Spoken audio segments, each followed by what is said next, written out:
either way, as the Chargers work to try to get back to full strength after a crazy start to the season, at the very least, they will have their star running back along with them.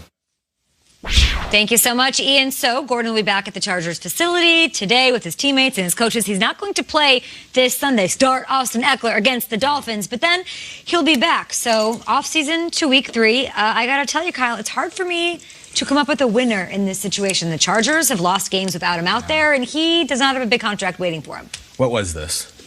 If you went back to the summer and told us that week 4, Melvin Gordon's going to show up and the Chargers are 1-2 and they lost to the Lions and the Texans, you think, oh, well, they gave him a contract. They gave him nothing. I love Melvin. We all do. I'm trying to see any good that could have come of this.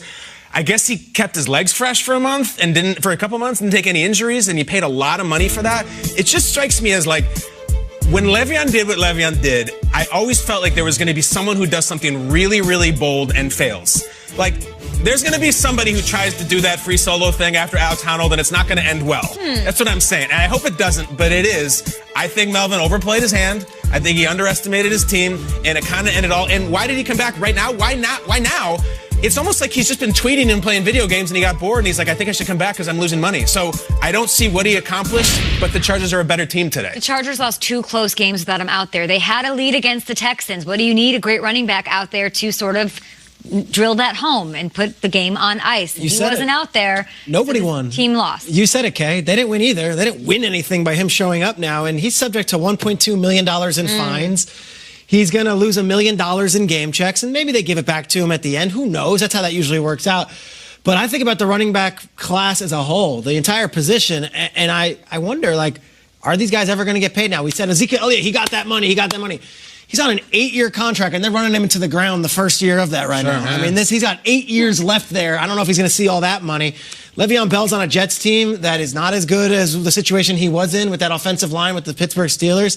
And right down the list, Todd Gurley, I don't see some running back, whether it be Kamara or Saquon or McCaffrey, entering the free agency and someone saying, $20 million, here we go. I feel for the running backs. Yeah. And Melvin Gordon tried to take a stand, whether for himself individually or for the running back position.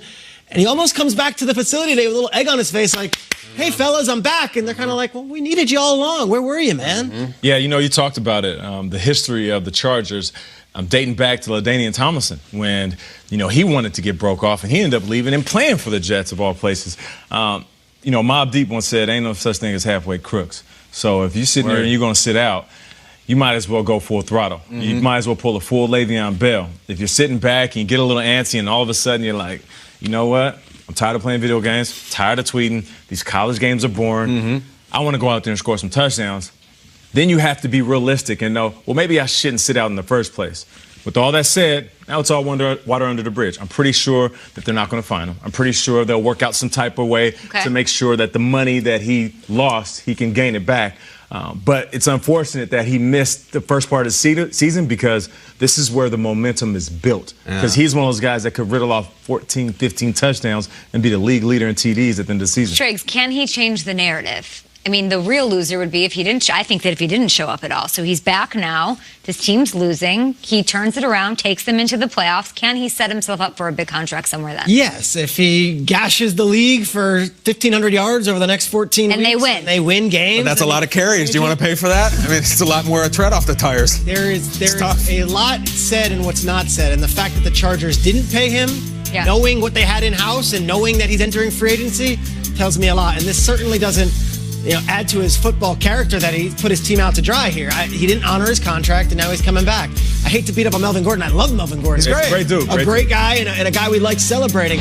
But I'm not sure there was any sort of turf win or any sort of contractual win when you miss 3 games. But the Chargers didn't win either. Nobody in that front office is saying we should have had Melvin. Like maybe if we had paid him, we would have a different record and be in a different situation right now. Nobody, they lose Derwin James. Nobody's saying, look at the way if we had Melvin as well as Eckler has played in spots. Nobody's saying we should have signed Melvin. I don't know. Maybe it's on both sides. I think the Chargers had a little win. If they would have said, screw it, let's just give him the huge contract, I think they would have come to regret that. I really do. We'll see. Like that. Will Selva out in the newsroom in Culver City this morning. We've got Thursday Night Football, Eagles, Packers on the way. What else is going on around the league? Well, we have another contractual saga that's potentially playing out in Jacksonville, Kay and guys.